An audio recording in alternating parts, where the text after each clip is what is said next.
Les électeurs de Bavière, de Württemberg, des Saxes furent créés rois par l'empereur. Les armées saxonnes, bavaroises, württembergeoises, badoises et soises combattiront avec les armées françaises. Les armées russes et françaises combattiront ensemble dans la guerre de 1809 contre l'Autriche depuis l'empereur d'Autriche conclut à Paris en 1812 une alliance avec Napoléon et le prince de Schwarzenberg commanda sur ses autres les contingents autrichiens dans la campagne de Russie, où il acquit le grade de feldmaréchal sur les demandes de la France. Un traité semblable d'alliance fut conclu à Berlin, et l'armée prussienne fit cette même campagne de Russie avec l'armée française. Les plaies que la Révolution a faites, l'empereur les a cicatrisées. Tous les émigrés rentreront, et cette liste de proscriptions fut anéantie. Ce prince eut la gloire la plus douce, celle de rappeler dans leur patrie et de réorganiser ainsi plus de 20 000 familles. Leurs biens non vendus leur feront rendus et passant entièrement l'éponge sur le passé. Les individus de toutes les classes et quelle que était leur conduite feront également appeler à tous les emplois. Les familles qui déviant leur illustration au service qu'elles avaient rendu au Bourbon, celles que leur avion était le plus dévoué, occuperont des places à la cour, dans l'administration et dans l'armée. On avait oublié toutes les dénominations. Il n'y avait plus d'aristocrates, de jacobins et l'établissement de la Légion d'honneur, qui fut la récompense des services militaires, civils et judiciaires, réunis à côté l'un de l'autre, le soldat, le savant, l'artiste, le prélat et le magistrat. C'était comme les signes de réunion de tous les États, de tous les partis. Chapitre 5. Les signes de la dynastie impériale est mêlé avec celui de toutes les maisons souveraines de l'Europe, celle de Russie, de Prusse, d'Angleterre, d'Autriche. La maison impériale de France contracta des alliances avec toutes les familles souveraines de l'Europe. Le prince Eugène Napoléon, fils adoptif de l'empereur, épousa la fille aînée du roi de Bavière, une des princesses les plus distinguées de son temps par sa beauté et par ses qualités morales. Cette alliance contractée à Munich le 14 janvier 1806 remplit de bonheur la nation bavaroise. Les princes héréditaires, des bas de beaux-frères de l'empereur de Russie, demanda au mariage la princesse Stéphanie, fille adoptif de l'empereur Napoléon. Ce mariage se célébra à Paris le 7 avril 1806.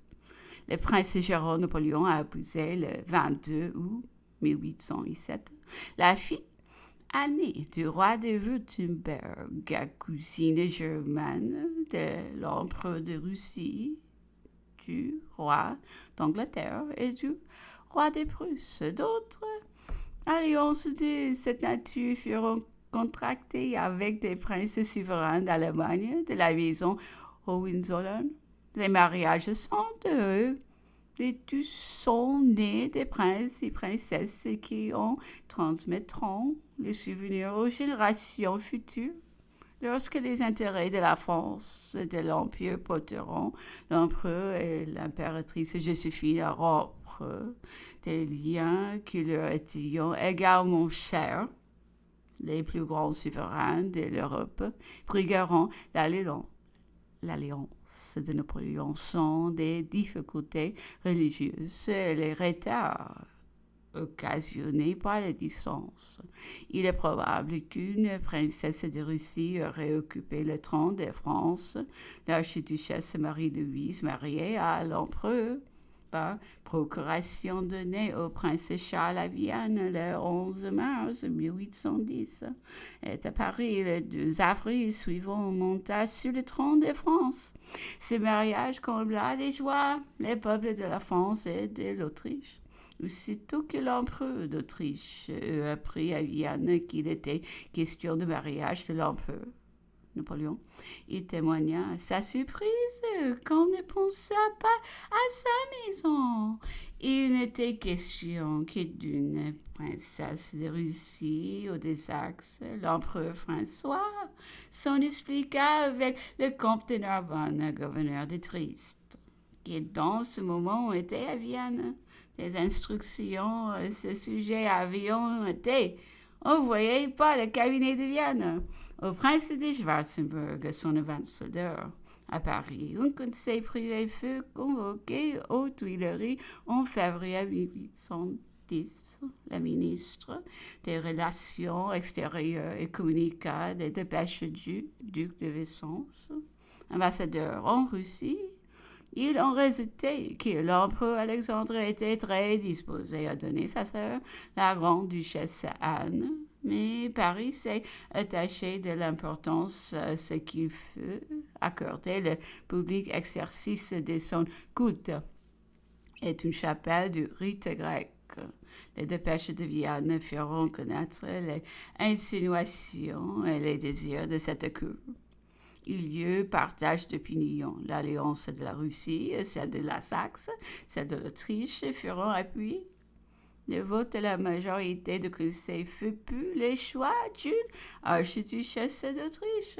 Comme le prince Eugène avait été le premier à ouvrir cette opinion, l'empereur, levant la séance à 2 heures du matin, autorisa à en faire le votu au prince de Schwarzenberg. Il autorisa en même temps le ministre des Relations extérieures à signer, dans la journée, les conventions de mariage avec l'ambassadeur d'Autriche. Et pour lever toutes difficultés et pour les détails, il autorisa à signer mot pour mot le même contrat que celui de Louis XVI et de l'archiduchesse Marie-Antoinette. Le prince Eugène vit de la main le prince de Schwarzenberg. Le contrat fut signé dans la journée. Le courrier qui porta cette nouvelle à l'empereur d'Autriche le surprit agréablement. Les circonstances particulières de la signature de ce contrat de mariage firent penser à l'empereur Alexandre qu'il avait été joué par la cour des Tuileries, qu'elle avait à la fois mené de frontes de négociations. Il s'est trompé. La négociation avec Vienne commença et finit dans un jour. La naissance d'aucun prince ne produisit plus d'ivresse dans une nation et plus d'effect dans l'Europe que la naissance du roi de Rome. Au premier coup de canon annonçant la délivrance de l'impératrice, tout Paris resta en suspense dans les promenades, dans les rues, dans l'intérieur des maisons, dans les assemblées publiques. La population tout entière fut occupée à compter le nombre de coups de canon. Le 22e excita l'ivresse générale. Il était d'usage de tirer 21 coups de canon pour la naissance d'une princesse et sont un peu celle d'un prince. Toutes les puissances de l'Europe s'empresseront d'envoyer les plus grands seigneurs de leur cour pour complémenter l'empereur. L'empereur de Russie envoya son ministre de l'Intérieur, l'empereur d'Autriche, le comte Clary, l'un des grands officiers de sa couronne. Il apporta au jeune roi le collier en diamant de tous les ordres de la monarchie autrichienne. Le baptême du roi de Rome fut célébré en présence de tous les évêques et des députés de toutes les contrées de l'Empire, et avec toute la pompe sereine. L'empereur d'Autriche, parrain du jeune roi, se fit représenter par l'archiduc Ferdinand. son frère, grand-duc de Württemberg, aujourd'hui grand-duc de Toscane.